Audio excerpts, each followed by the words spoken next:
Cuan, cuan, we be getting money. Cuan.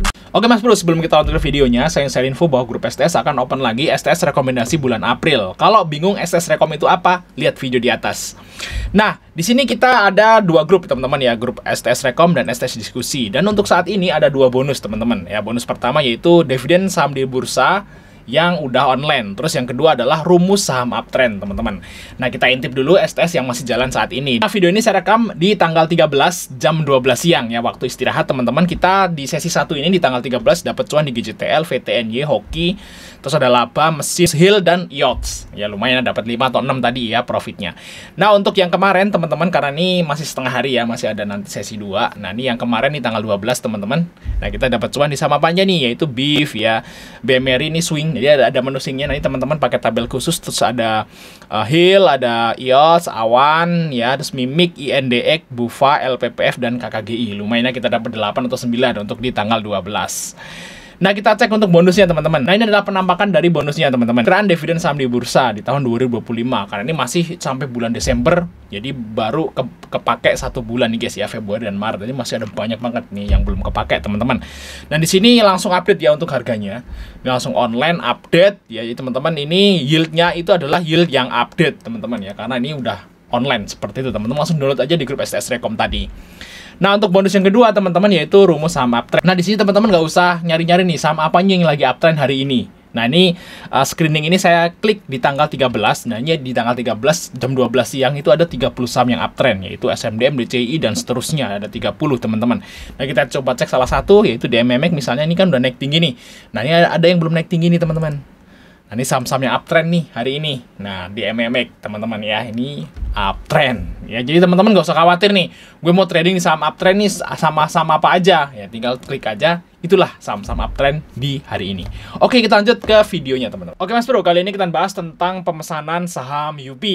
Yes, UP udah offering hari ini teman-teman ya, pagi tadi ya udah offering. Jadi kalau udah offering itu warnanya hijau, tulisannya offering, dan di sini cirinya adalah harganya udah nggak ada range-nya. Nah, beda ya sama misalnya nih Fore nih yang baru muncul tadi, masih ada range harga yaitu 160 sampai 202. MDLA juga ada range-nya. Nah, kalau udah offering itu udah final, berarti deal-nya di situ kayak gitu guys. Jadi istilahnya kalau teman-teman bosen IPO, itu kalau udah begini aja nih udah aman. Jadi udah pasti dapet ya kalau teman-teman tuh beli kayak gitu. Kalau masih range kayak gini kan belum tentu dapet kan. Nanti kalau dealnya lebih tinggi daripada teman-teman pesen kan jadi ke-reject kayak gitu. Nah, kita lihat untuk UP udah offering. Nah, kalau UP ini sangat terkenal ya, hampir semua orang mungkin tahu gitu, yang Gen Z atau Gen millennials maybe itu tahulah pasti permen UP kayak gitu ya. Dan ini IPO teman-teman, permennya. Nah, kita akan lihat teman-teman di rangkuman yang saya buat teman-teman di sini. Nah, ini UP teman-teman. Nah, UP itu akan IPO di tanggal 25 ya, atau hari Selasa guys. Nah, saat melawan Bahrain guys. Malamnya Indonesia lawan Bahrain ya. Nah, untuk distribusinya tanggal 24 teman-teman, berarti teman-teman pesennya itu maksimal itu di tanggal 21. Jadi pesannya tuh hari ini, besok, dan lusa teman-teman ya. Jadi 3 hari, masih dikasih waktu 3 hari buat berpikir teman-teman. Jangan buru-buru. Jangan buru-buru, teman-teman berpikir dulu, tonton dulu videonya, video saya atau video yang lain nggak apa-apa tentang review saham UP. Terus tonton juga video yang ini kesimpulannya gimana, baru teman-teman mikir tuh sehari, 2 hari, 3 hari baru pesen. Jadi jangan langsung set pesen gitu. Jadi masih ada banyak waktu, atau nunggu video antrian dulu baru pesen ya nggak apa-apa teman-teman ya. Itu lebih bagus. Jadi hati-hati lah bahasa seperti itu ya. Nah, di sini untuk UE-nya papannya utama untuk UE-nya itu CC dan C3 teman-teman ya. Untuk harga deal-nya itu di tengah-tengah ya teman-teman. Ini deal-nya di tengah-tengah ya, enggak yang paling murah juga, enggak yang paling mahal juga. Ini sektornya consumer non cyclicals, untuk saham yang dijual itu sekitar 10% teman-teman. Dan nilai emisinya itu 1,4 T sekian-sekian. Ini lumayan gede IPO-nya teman-teman ya. Ternyata permen UP itu gede ya perusahaannya ya. IPO-nya aja 1,4 triliun. Nah, untuk valuasi kebetulan ini sangat mahal teman-teman, udah kita hitung kemarin. Di sini kalau misalnya deal di sini ya, di berapa tadi? Dealnya di harga berapa tadi? 2390 ya. Kita lihat ya 2390. Nah berarti pakai yang ini teman-teman.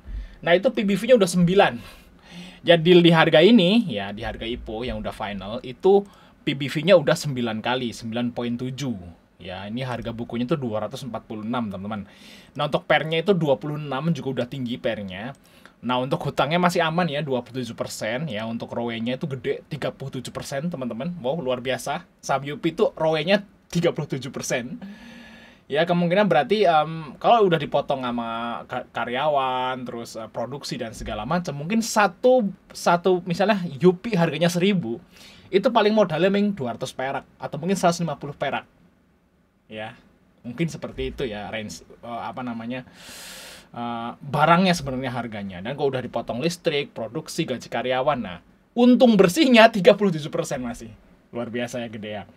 Nah, untuk EPS 91 dan nanti market cap-nya waktu IPO itu langsung 20 triliun. Wow. Jumbo, guys. Ini jumbo, guys, ya. Gede banget ya.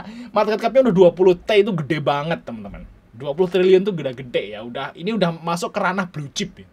Ini levelnya udah level blue chip ini. Kalau IPO-nya udah 20 T market cap. Ini market cap, teman-teman. Ini berarti udah setara saham Harum, Indi gitu, guys ya. Seperti itu ya. Atau kalau yang consumer itu apa ya? Saya nggak terlalu ngeliatin market cap sih, guys. Pokoknya udah gede ya, 20 T itu. Jadi kalau misalnya UP ini naik bagger, itu jadi 40 T. Wah, udah mau ngejar Bank BNI tuh. Kayak gitu, guys ya. Nah, selanjutnya ya, guys. Di sini kita buka ya untuk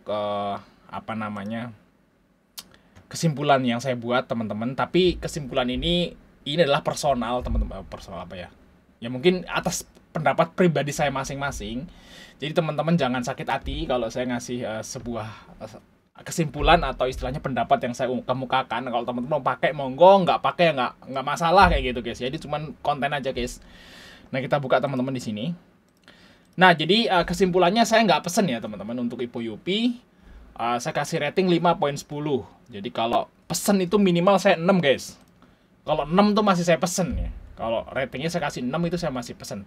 Kalau udah rating 5 ke bawah itu saya nggak pesen. Nah, alasannya kenapa sih kok Fajar Daily nggak pesen saham UP padahal IPO Hunter gitu. Kok nggak pesen saham UP ya padahal seorang IPO Hunter? Alasannya adalah yang pertama, UE-nya jelek, guys. Nah, ini C1 dan C3 kita lihat di sini. Ini naiknya nggak seberapa, teman-teman. Naiknya nggak seberapa di sini ya. Terus di sini juga ada yang ARB ya, yang arah cuman CMN dan buka untuk CC, dan untuk C3 juga sama, guys ya. Di sini naiknya juga ada yang arah, memang nih arah ya. Cuman teman-teman lihat di sini ya. Sebulan setelahnya itu kebanyakan turun ya. Tuh, lihat ya, turun. Ada yang naik juga sih sebenarnya. Tapi ya ini untuk UE-nya ya kurang bagus lah bahasanya, guys ya. Nggak jelek juga sih, kurang bagus. Itu yang pertama, UE-nya kurang bagus. Terus yang kedua, valuasinya sangat mahal, teman-teman. Lihat sendiri, saya udah lihat tadi di sini, teman-teman, valuasi sangat mahal. Itu yang alasan yang kedua, UE kurang bagus. Yang kedua, valuasi sangat mahal. Nah, terus yang ketiga, itu ada divestasi, guys. Nah, ini yang paling saya nggak suka, teman-teman, di saham IPO. Karena pernah beberapa waktu lalu tuh juga seperti ini, teman-teman ya. Yang agak lama saham Maxi divestasi, terus yang agak baru ini saham Baby itu juga divestasi, teman-teman. Itu turun. HGII itu juga divestasi ya kalau nggak salah ya. Sama juga endingnya turun, guys. Nah, di sini juga si Yopi ini juga divestasi, teman-teman. Nah, di sini divestasi dan akuisisi ya. Kalau teman-teman baca di halaman 14, di sini ada divestasi dan akuisisi. Di sini jadi saham yang dijual ke publik itu nggak 100% dari saham baru. Itu sebagiannya itu dari saham pengendali yang lama, teman-teman. Dan itu hal yang paling nggak suka saya, guys. Mungkin kalau alasan yang pertama UE jelek atau UE jelek terus valuasi mahal, sebenarnya masih bisa diterima ya. Masih oke lah. Cuman kalau divestasi ini kayak sudah enggak lah kayak gitu, guys. Ya mungkin nanti saya akan pesen di pasar reguler aja, teman-teman ya, setelah IPO. Di hari pertama misalnya semoga turun gitu ya, karena kita nggak pesen kan semoga turun ya. Kok saya nggak pesen berarti kan semoga turun kayak gitu kan, wong saya nggak pesen gitu ya. Jadi ya saya doa semoga turun. Tapi kalau teman-teman yang beli ya semoga naik kayak gitu ya. Jadi doanya siapa yang kuat kayak gitu. Nah, nanti kalau turun baru kita beli kayak gitu guys, maksudnya ya. Ini juga pernah saya lakukan di MDIY, teman-teman ya. MDIY itu apa namanya? Itu seperti itu juga ya. Saya nggak pesan IPO MDIY, cuman saya trading guys. Ini CCC3 juga untuk UI-nya, waktu ARB saya masuk dan dapat cuan. Nah, maksud saya pengen seperti itu kayak gitu untuk si IPO UPI ini teman-teman ya. Tapi ini bisa dipakai, pendapat saya bisa dipakai atau enggak terserah teman-teman semua gitu ya. Nanti teman-teman analisa atau kalkulasi sendiri aja teman-teman ya. Teman-teman, saya agak lupa ngasih jatah retail ya. Di sini kemungkinan ya jatah retailnya kalau nggak oversubscribe itu sekitaran 6% ya. 6% guys. Ini jatah retailnya teman-teman. Jadi kalau tadi nanya mungkin saya kepotong tadi. Bang, jatah retailnya berapa MDI, UPI gitu ya. UPI jatah retailnya berapa? Kalau nggak oversubscribe ya.